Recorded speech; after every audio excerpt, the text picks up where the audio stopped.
Hey everybody. On today's episode, I'm going to be doing a raw tomato salsa.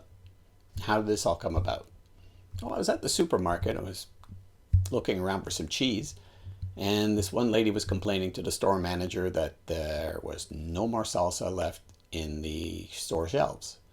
And I looked, and food shortages and supply chain issues, there wasn't any.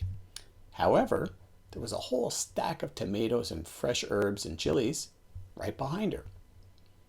Anyways, I got home and that whole salsa thing got stuck in my head. And then I got a hankering for a chicken taco. So I went into the garden and I got myself some tomatoes, some chili peppers, some cilantro, a little bit of garlic. And I decided to make a Michoacan styled raw salsa. Now, there are cooked salsas and raw salsas. The cooked ones, basically you chop up your ingredients and then at the end you fry them and then it's served. So that's a cooked. A raw one is basically chopping up your ingredients, putting it in a bowl and serving it. But this particular one, I cook some of the ingredients. I roast the tomato, I roast the garlic, and I roast the chili peppers. Gives it a little extra smokiness, and there's a wide range of applications. So when you think of salsa, remember, there's cooked, there's raw, there's red, there's green, there's really hot, there's mild, there's really thin, really thick, whole variety. Not just one Mexican cuisine. Lots of different little Mexican cuisines. Anyways, here's one for you. I hope you like it.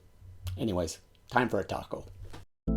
And on today's episode, a tomato salsa Michoacan style. So we're going to need some cilantro. I have some growing in the garden here. We're also going to need some chili peppers. I have some chile de árbol. Very nice. And here's the ingredient list. A 300-gram tomato, 2 cloves of garlic, 3 to 6 chile de árbol. We're going to need some fresh cilantro, and the optional, a little bit of diced onion if you like. So the first step is to stem our chili peppers. Just take a knife, draw it across the back of the stems, and you're done. Next, we're going to core out our tomato. Go in at an angle, rotate around the axis. Then we get a pan on medium heat, and make sure it's dry, no oil, and we put all our ingredients into the pan to toast them off a bit. Now with the garlic, keep the skin on. This is going to help steam it.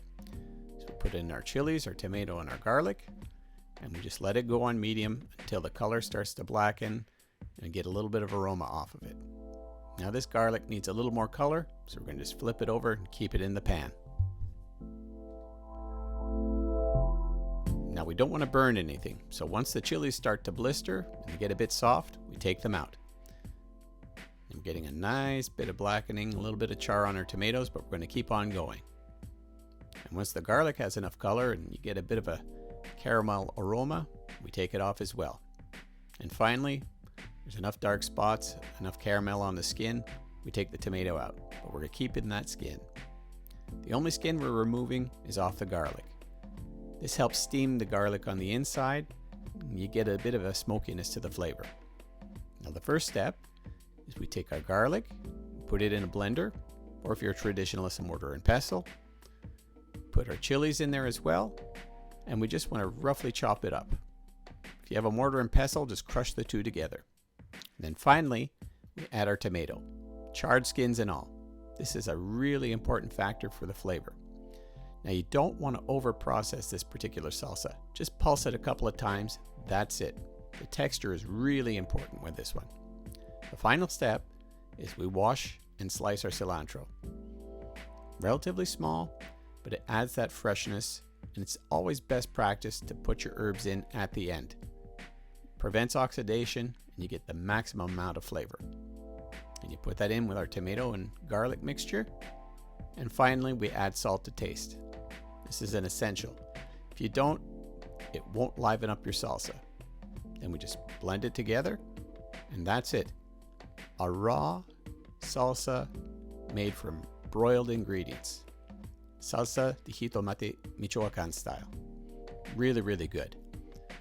Now there's all sorts of applications. You can put it on a taco, you can put it in an omelet, you can have it on the side. It's almost like a relish, but the freshness of flavor can't be beat.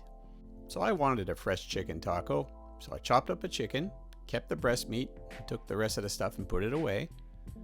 Then I added water to cover the breast meat, skin and all. Skin adds a bit of extra flavor here.